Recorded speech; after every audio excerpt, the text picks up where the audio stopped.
Breathwork is not a new thing. It's been around in yoga for years, and it's been around in all sorts of things. Even as far as people learning during pregnancy to breathe properly.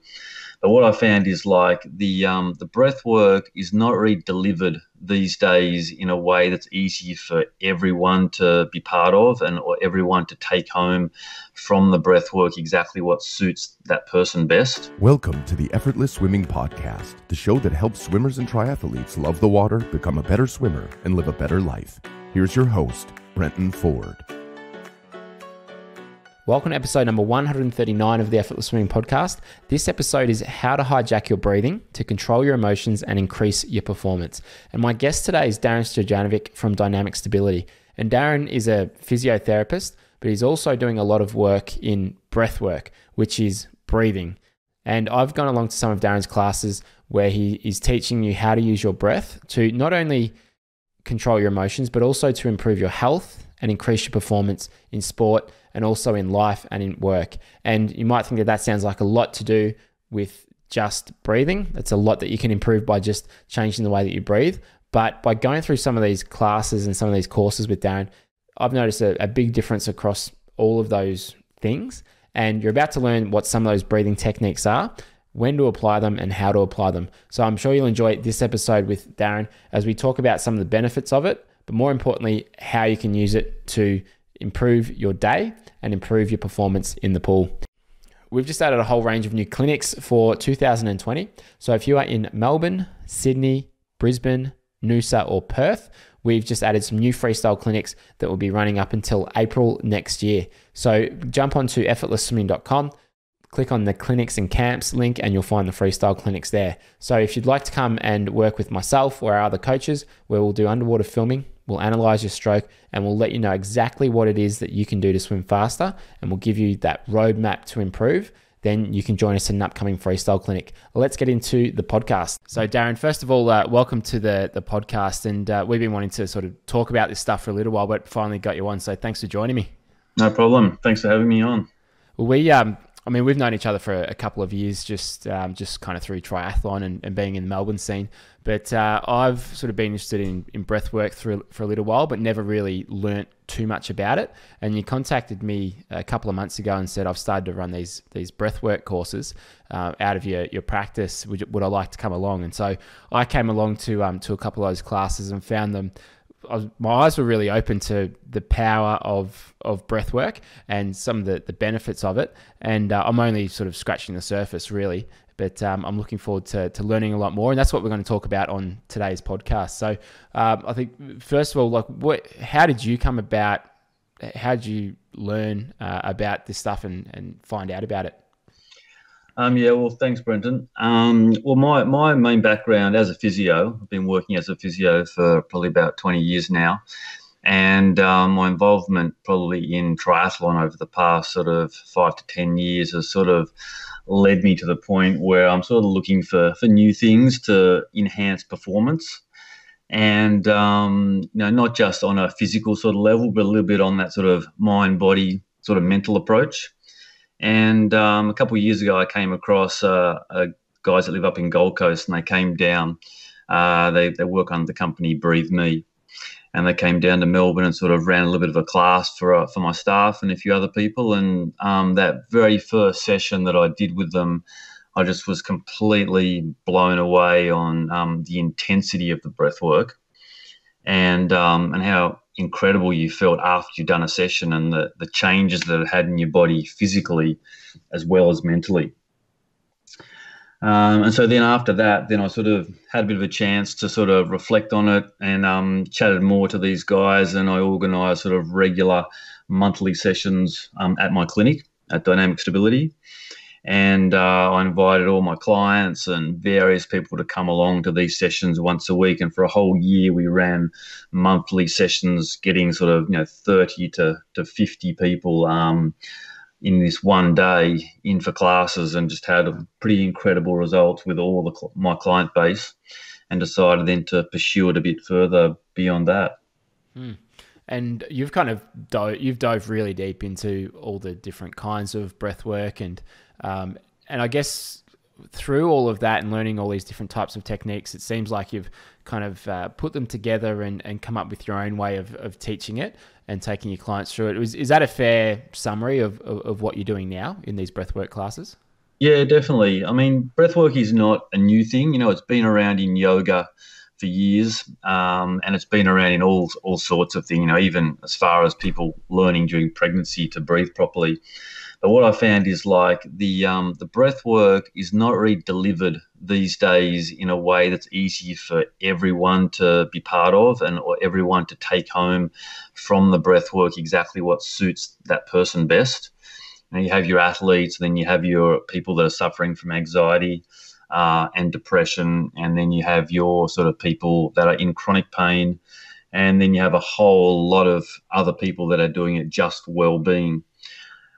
So, like my idea is to sort of learn a lot of the different breath techniques, package them together in a way that people can come to a class and they can experience more than just one style, and really learn like what breath pattern resonates well for them.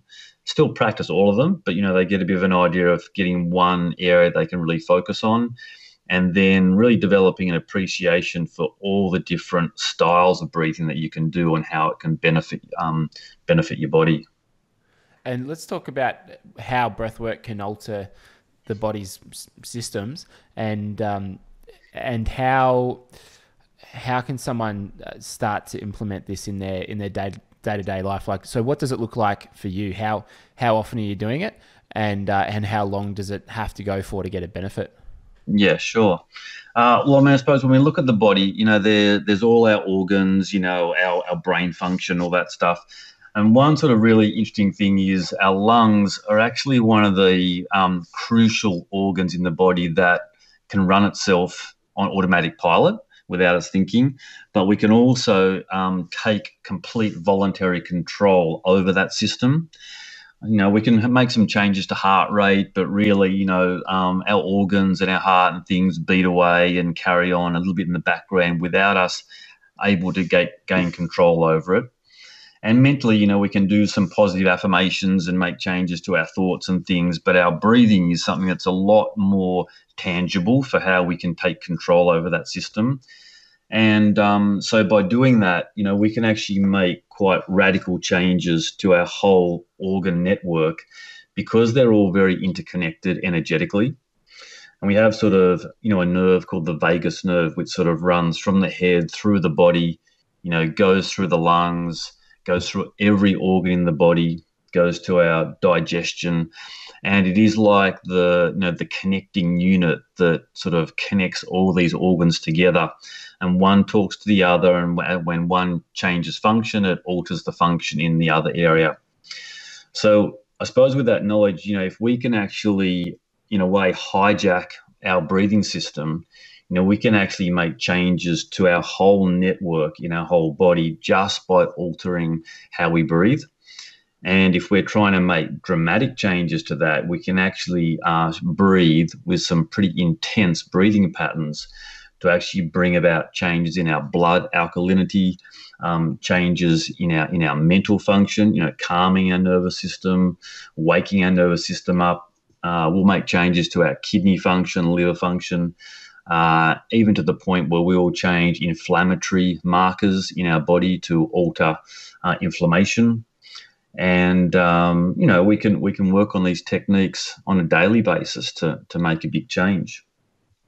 And what I like about when I was doing one of your classes was you explain the science behind it, and because you say you changing the way you breathe can alter all of these things. It's like, yeah, okay, yeah, maybe, but there's a lot of science to it, and there's been a lot of study into it, and that's what I really liked about the class, because I think for me at least, like with that knowledge and with that knowledge of the sort of science behind it, it helps me buy into the belief and the importance of it. But then obviously when you do the breathing, it really, you feel it, you experience it, and you get a really, you really notice the difference. And some of the feelings that I had going through those breathing exercises, like it's really can be a natural high, and you can have some really bizarre and out there kind of feelings and experiences in the body just by doing these breathing exercises. And I mean, in terms of how it can help people, what are some of the results that you've seen people have as a result of the breathing? Well, yeah, sure. So some of the important things that it can help you with is on a basic, physiological level, it can actually really improve the efficiency of someone's breathing. And I don't think, if you analyze most people's breathing techniques, we'd be actually breathing very efficiently. So especially with respect to swimmers that are so involved in how the oxygen exchange and their use of their diaphragm. So it can have massive benefits on teaching people how they're over-breathing, how they're overutilizing certain parts of their lungs and underutilizing certain parts, and really improve their efficiency of breathing. For me, definitely what I've noticed is just the better breath technique can actually help you with your connecting to your core. We also know we need our core to power some of our stroke. And I think getting a little bit better efficiency in your breath pattern can really help you with that connection and allow you to get better power delivery into your stroke by giving you a better connection to your core muscles, which are really generating a lot of this breath pattern. I've also found just with neck and back soreness, if you're breathing a little bit out of sync, your swim stroke starts to impact on neck pain and back pain. And then, relaxing in the water a bit better and really calming your breath and getting good breathing rhythm can have enormous improvements to do with sort of back pain and neck pain. And I think just general diaphragm conditioning as well. We're obviously, as athletes, we do breathe and do get better performances with our breath rhythm. But I think, really learning to isolate the diaphragm and get great conditioning and endurance in the diaphragm muscle can have really dramatic improvements in your stroke and your timing. And then we sort of, as physios, we work a lot with people's sort of thoracic spine and back mobility and joint mobility and ribs. And I think, there's so many swimming drills that really require a certain amount of thoracic mobility and back mobility to do correctly. And if you think about our breath mechanism, it's completely related to how we store tension in our ribs and whether we use our intercostal muscles correctly, whether we actually have mobility through the upper back, where we can gain rotation and movement through the whole spinal area. So, these repeated work on the breath patterns can have really dramatic effects on back mobility, upper neck tension. And I think then beyond that, mentally, when people have actually finished training, your body is wired up from exercise. And one thing I've noticed is when I get out of the pool, especially if I do an evening session, I'm not going to sleep in a hurry. I'm awake for hours and hours, and my system is revved up. And one major thing that breathwork can do is actually really start to calm your nervous system. It helps you switch on what we call our parasympathetic nervous system. It's an automatic system in the body, but it governs all of our rest and regeneration and our recovery properties. So we can do a certain breath technique where we help to switch off our fight or flight and we switch on our parasympathetic nervous system. And what that does actually helps our body dial down the stress response that happens through exercise and bring on the recovery phase that is required for sleeping, and therefore enabling us to calm down our nervous system after intense exercise and help our body slip into that recovery mode, and therefore, have much better sleep patterns and get into deeper restorative sleep. When we were in Thailand for our Hell Week camps in October, I took the groups through this. I think most mornings I did some of the exercises that I learnt at your classes, and just got them to lie down for 10 to 15 minutes going through a couple of these exercises. And I think one of the most obvious differences that I saw doing that was in the technique session. So on the first day we do filming and analysis. The second day in the morning we take them through some drills and exercises to to improve their stroke.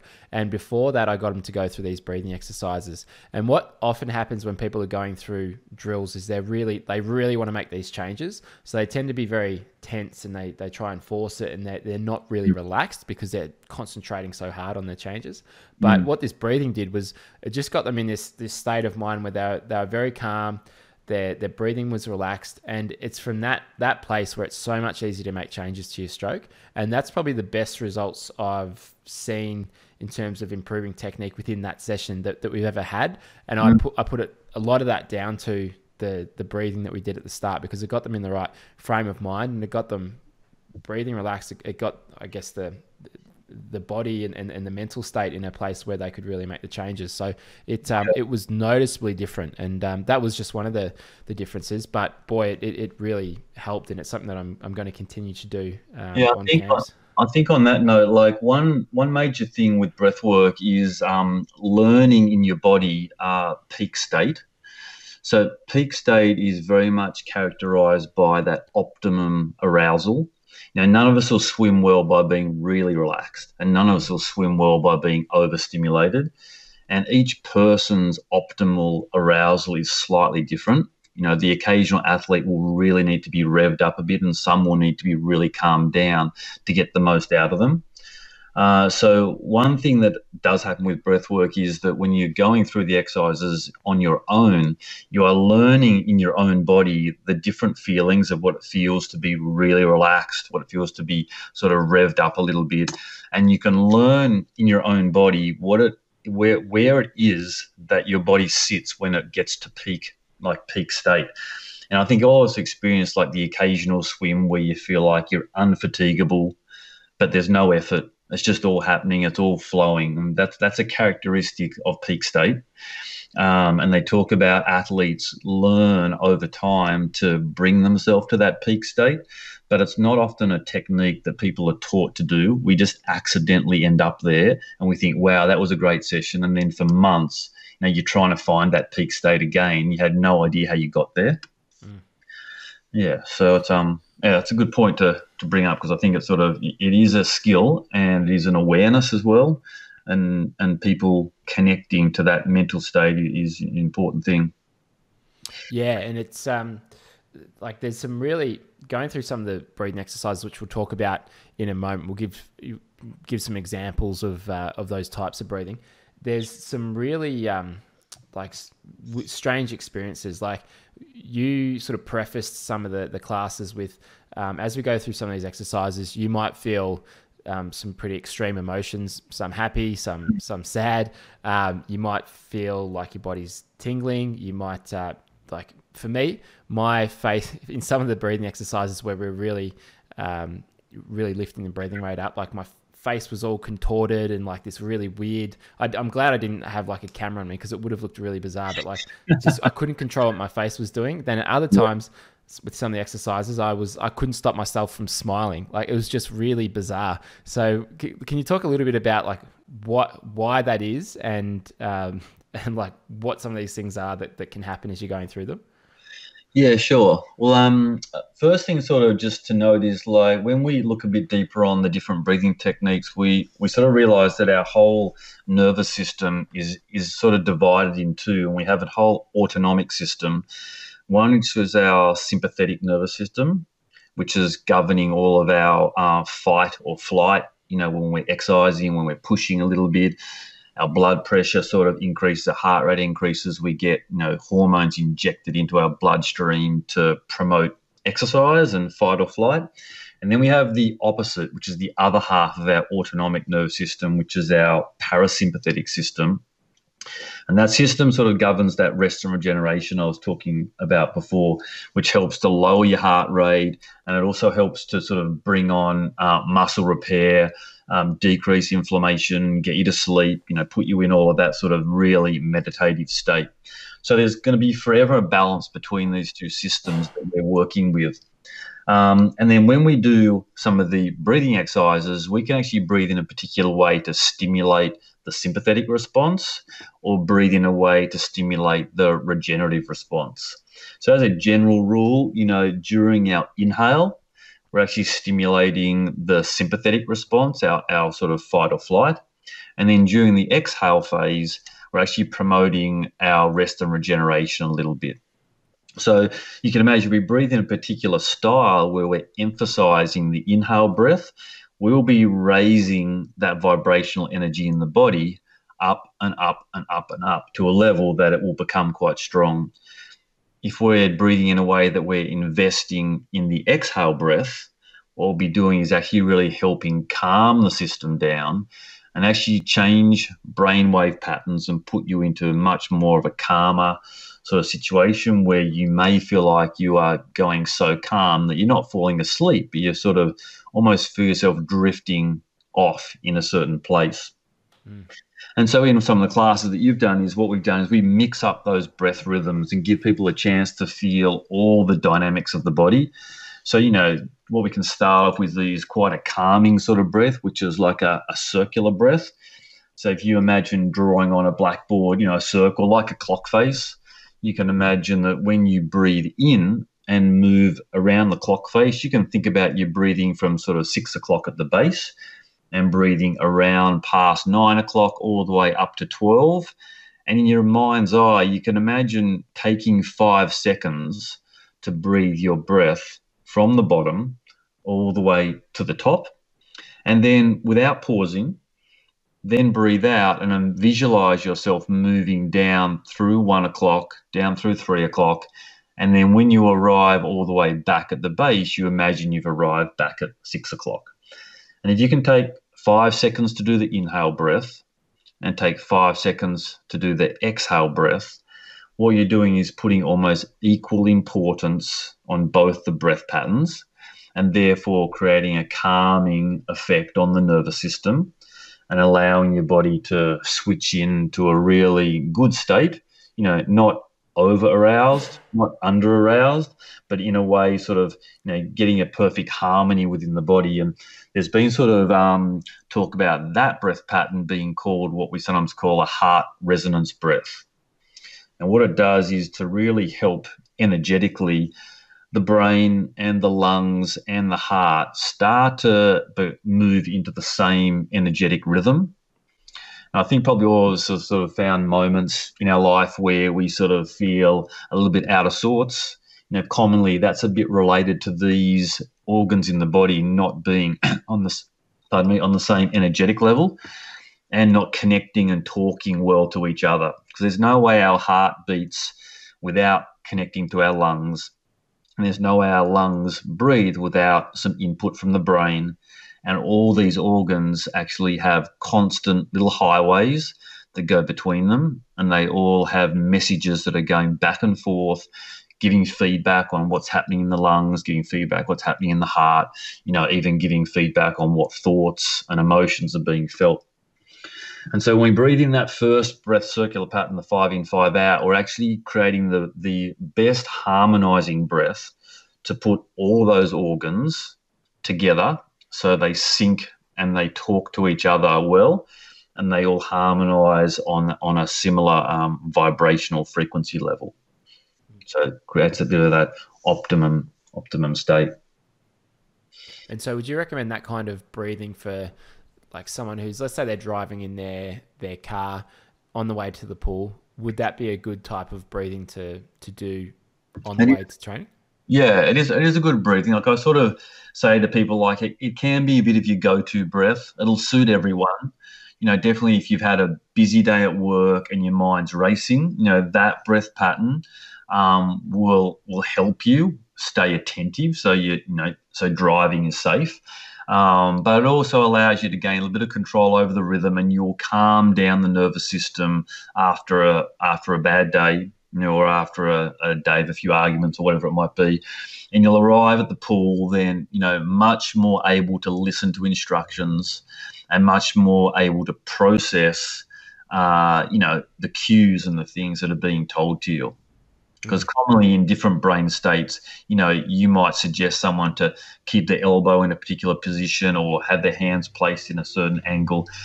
They'll hear the words, but because of a brain state, it'll mean nothing to their body. So they'll dive back in and they're like, they'll have no connection really to your instructions. Whereas if they're in a mental state that is processing well, whatever words come in will mean something very quickly to them, and they'll be able to activate that neuromuscular process quickly because they're in that optimum sort of arousal state. That's good. And then move beyond that, like where we actually sort of change that breath pattern, which is sort of what you're talking about, and doing a few other styles. And we've got a couple of other ones sort of written down here and that we went through in the class. So do you want to talk a little bit about those other styles? So we've got box breathing, triangle breathing, and then talk about the energy breathing. So what's the difference there, and what's the purpose behind these other styles? Yeah, sure. So the box breath, I sort of liken that to our breath. You would imagine like a sniper would be using. A sniper needs to be kept extremely calm, but also needs to be highly on alert. So if you imagine the mix of that is almost like our peak state feeling. We don't want to get too calm, we don't want to get too relaxed, but we also want to be paying attention and be absolutely at the ready. So the box breath starts to bring in a little bit of that, where what we do is we visualize moving around a box shape. And when you breathe in, you can think of yourself rising up to the top of the box. And then when you get to the top of the box, you just gently, without too much tension, hold your breath in for the same number of seconds that you breathed in for. So we can start at roughly 4 seconds if you'd like. Someone take a 4-second breath in, then they'd hold their breath in for 4 seconds. And then they just nicely breathe out. So their breath out took 4 seconds. And then once they finish their breath out, what they're going to practice is just staying calm and relaxed and rested at the end of their breath out, and just pause. So we're not sort of clamping our breath and holding on for dear life. What we're actually sometimes doing is imagining like you are continuing to mentally breathe out during that pause, and then just keep seeing yourself go around the box. 4 seconds inhale, 4 seconds holding the breath in, 4 seconds to steadily breathe out, and then 4 seconds to just pause and rest at the bottom of the breath out. And then people can develop that. You can develop that to 5 seconds on each section, up 6. In a certain breath classes, we try to build that to 8 or 10. We're actually trying to breathe so slow that imagine 10 seconds to breathe in, 10 seconds to hold, 10 seconds to breathe out, and 10 seconds to pause is actually taking like about 40 seconds. So that means the person might only be doing a couple breaths a minute, which is an incredibly slow rate, of which over time you can build up to. And imagine for a swimmer what that means. That means they have the ability, it's almost like the dexterity of an opera singer, you're giving to the diaphragm. And that swimmer then has the ability to know they can control the rhythm of their breath and control the timing, and they can actually get an even structure in their breath rhythm. So there's no emphasis on the breathing in being more important or the exhale being more important. They've actually helped to develop. And like we talked about the box shape, imagine if it's gone from say 4 on each section, and now it's 6, and now it's 8, and then maybe it's 10. Can you see how that breath square, the box, is actually expanding? So in the person's mind's eye, they're seeing their lung volume getting bigger and bigger, and bigger. And it just feels like you then have this unlimited ability to use your lungs, which clearly is an advantage in swimming. Yeah, I like the analogy or the name for it, like a sniper breath. Like for me, that's a good way to remember, all right, when would you use this type of breathing? And one of the immediate, almost immediate sort of benefits and the things that I noticed was when I trained for the couple of weeks around those sessions that I did, the breathing felt easier, but I didn't have to think about it. Like the breathing just naturally improved, and so I was able to sort of have this higher output for no extra effort. Like I was just able to sit at this faster pace without feeling that to be taxing on the aerobic system. So it happens pretty quickly because it's something that most people aren't training. And like with most exercises you do, if you do a little bit of it, that you notice quite a big benefit, fairly immediately. Yeah, oh, definitely. I mean, I've got people that come in, they might even walk in the room stressed, and we'll leave an hour for the class. But, within like 5 minutes, you see their system just drop away and calm right down. So you can get enormous improvements with this stuff if you just put your mind to it, and spend like 60 seconds doing a particular breath style. And really what I'm trying to do with these classes is encourage people in their normal everyday life, just arrive 5 minutes early to something you need to do, or just take 2 minutes out at lunchtime. As you finish work every day, take another 2 minutes out and make all these breath sequences just part of your normal everyday life, and start to see the dramatic changes you can have to your whole day. And the triangle breathing? Yeah, so then now that we understand a bit of the purpose of the box breathing, and we talked before about the inhale breath having a little bit of a focus on our fight or flight, so our sympathetic response, which also we need. We don't want to turn up to a meeting looking like our eyes are popping out of our head and we're half asleep. We don't want to be too relaxed. So it's important we know how to upscale our energy when we need it. So the idea of the triangle breath is you imagine now change your box breath to a triangle shape. And what you can imagine, if you can breathe into the top of your inhale and actually only hold the inhale breath.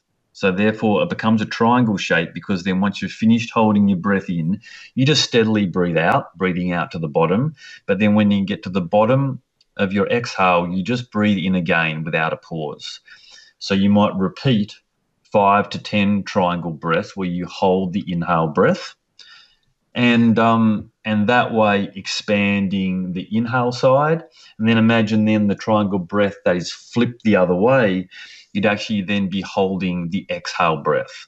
So we breathe in steadily without a pause, we breathe out. And then when we get to the bottom of the exhale breath, we will then just stop and rest, and we'd really invest in the exhale pause. And try to, send, we sometimes think about, we already talked about that vagus nerve sending messages around the body. You can imagine the way you breathe, you are sending signals and messages to every cell in the body, even as far as the blood vessels in your feet. You are sending messages down to every structure. So if you're going to breathe in a particular triangle breath, when you're doing the breath out pause, what you can visualize is that breath out pause is sending that little emotional message through the nervous system, and it's being seen and heard by every cell in the body, the brain cells, the heart cells, our digestive cells, right down to all the blood vessels that are in our body adjusting towards what we're doing. And you can think about the quality of the message that you send. So if we take a triangle breath, breathe in, breathe out, and I'm sort of holding my breath under stress, then I'm not sending the best message, am I? What we want to be doing is like actually really investing in that breath out pause, and even visualizing ourselves on holidays. And imagine that moment when you get on holidays and you see the banana lounge, and you lay down on that banana lounge and go, you know what, I've got a whole week ahead of me here with no one's going to pester me. When you breathe out and lay on that banana lounge, you breathe out in a particular way, and you really emotionally invest in the idea that you don't have to get off that banana lounge for a whole week if you really don't want to. So we try to bring into the breath pattern is like make people don't just physically breathe in and out and count your numbers.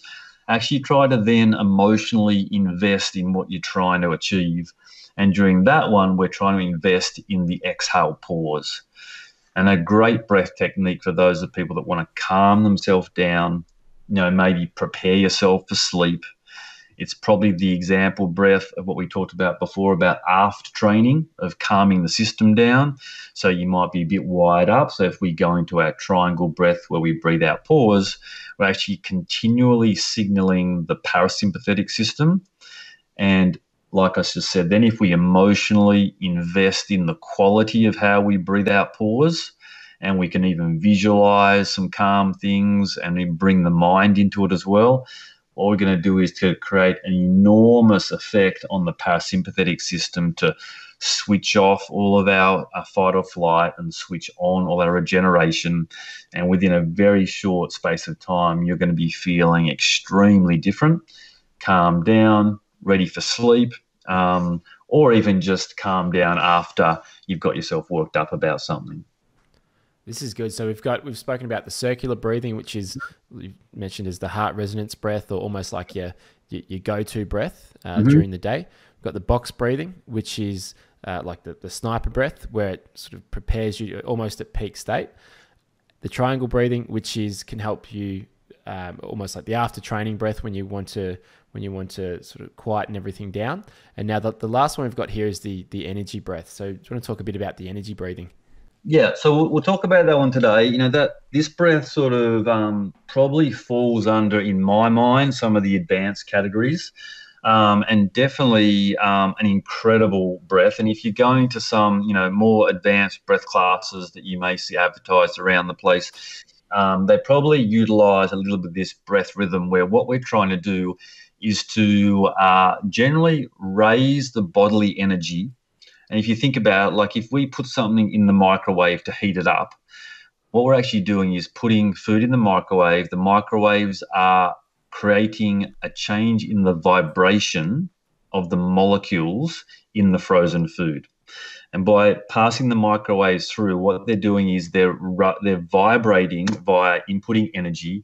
They're vibrating all the cells of the food till the cells are vibrating at a faster pace, and that's what's creating the heat. So what we're actually doing in our own body is we're breathing in a way to raise vibrational energy in the cells, in the whole bodily structure. If you think back to how you feel when you've got the flu, or when you're recovering from the flu and your body feels heavy and dead and everything is stiff and sore, that's a bit like poor vibrational energy. That's what we feel like when we're just flat and nothing is active. So imagine doing a breath class where you practice some of these different techniques, and then when it's time, what you do is move into an energy breath where you start to play with that, working the inhale breath but relaxing the exhale breath. And when you continue to create this circular energy breath, what you actually do is you continually raise the vibrational energy of the body to the point where you are waking up dormant areas in the body, and you are increasing this sort of energy flow throughout the whole system. And I quite often think about, the science of Chinese medicine, how we know how all the meridians go from the body. They go down the arms, they go down to the feet. It's been a known fact for years that they work off that theory. And then we talk a little bit about our chakra levels, like our heart chakra, our crown chakra, our base chakra, of being more like energy vortex levels within the body. And there's sort of 7 main ones of those and a lot of smaller ones. So I quite often think about, when I'm doing some of these energy breaths, that I'm gradually just building the energy that is available in the system. And what our body does is actually utilize that energy in the areas that it needs it. Pushing it to the fingers, pushing it to the toes, pushing it through the periphery to open up areas that have been blocked. And we can have some amazingly profound experiences during these energy breaths where, our whole body starts to wake up. My interesting sort of approach there is, like, I've had quite a few clients that have been sent to me with chronic pain. And the definition of chronic pain is really that there are areas of pain in your body that have no reason to be sore. You don't have pathology or injuries associated with these sort of areas.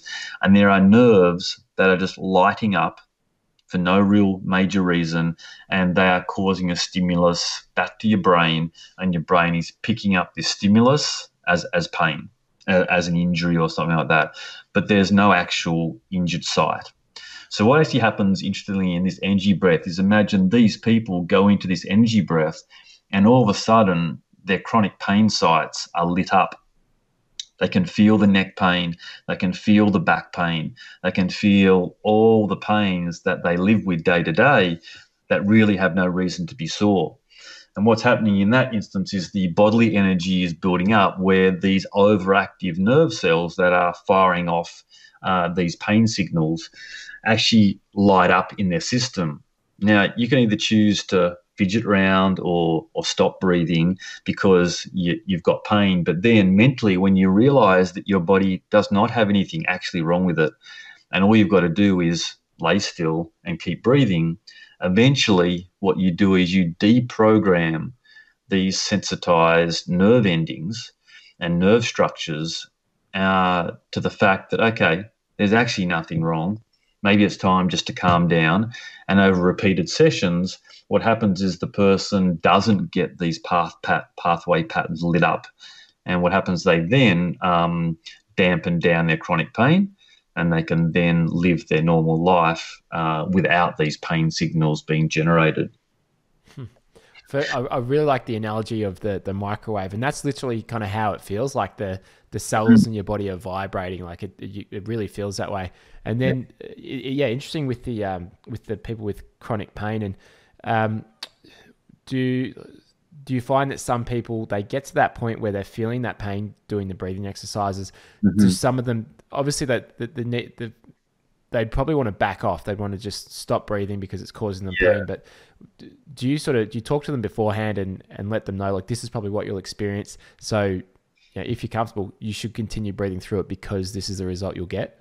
Yeah, look, definitely. And what we're talking about here, this energy breath, this is probably one of the most powerful things that you can do to your body. I mean, we can pop a few vitamins and have a massage or have a stretch or go for a run. People might think this breathing is quite a subtle thing, of which it is, but this actual technique, when people get involved in it, is definitely, I liken it to those Karcher brushes when you've got some oil on your driveway and you go out there and you get one of those high pressure water turbo things. And when you turn it on, the water pressure coming out of that thing is immense. And when you blast the concrete, you get off years of dirt off that thing. So this energy breath is really, in my mind, a bit like taking to your body with one of those Karcher brushes. And I've talked about it on a physical level so far, but really the main approach here is on a mental level of what we're doing is actually sort of helping our body clear out certain blockages in the brain. And like you said, like people do approach a lot of these techniques of when things get a little bit tough. Like the idea is, oh, look, I better give up, better back off here. And I suppose that's where some of the ice immersion work comes in after this sort of work, or in addition to this work, where some of the Wim Hof technique, where people have actually then keep going with this energy breath, and then they move to dunking themselves in the ice. And then if you've ever heard your brain tell you to get out, you'll definitely hear it then. All our automatic subliminal programs that are in our brain that tell us all sorts of stuff. On a small, subtle level for the swimmers, it might be the bit, all the can't do's, like I can't do that time, or I can't stay in the pool for long enough, or I can't execute that stroke pattern. All of those things are really automatic programs that are embedded in our brain. And some of those programs actually help us live. I mean, we probably experienced the sort of times where sometimes we've been driving home and, we're busy thinking about something, and then suddenly we realized, oh, wow, turning in the driveway, we've actually managed to get home with very little conscious thought of what we're doing. And what that actually is all those incredible automatic processes that are in our body that can run our life and run for us a program like getting home, making a coffee, or doing something in our work life that we can do pretty easily. But on the flip side, like, we can have a whole heap of automatic programs in our brain that actually are very detrimental to how we perform. And you might sort of have an old coach or an old sort of other person you've coached against, trained against, that has mentioned a few really sort of important comments that probably didn't stick with you that well, and maybe left a little bit of a negative effect in your brain that you now unconsciously believe is true. And breathing exercise like this part of what it's trying to do is to uproot some of those laid down programs. And like you said, when you're in the breathing method, what's happening is it's changing a little bit of body chemistry. It's altering some of your brain processing, and it's allowing some of the sort of locked in emotions that we hold against ourselves to be released out of the system. So commonly during this energy breath, if we sustain it for long enough, we can actually get to a point where we can feel our body releasing some of these emotions.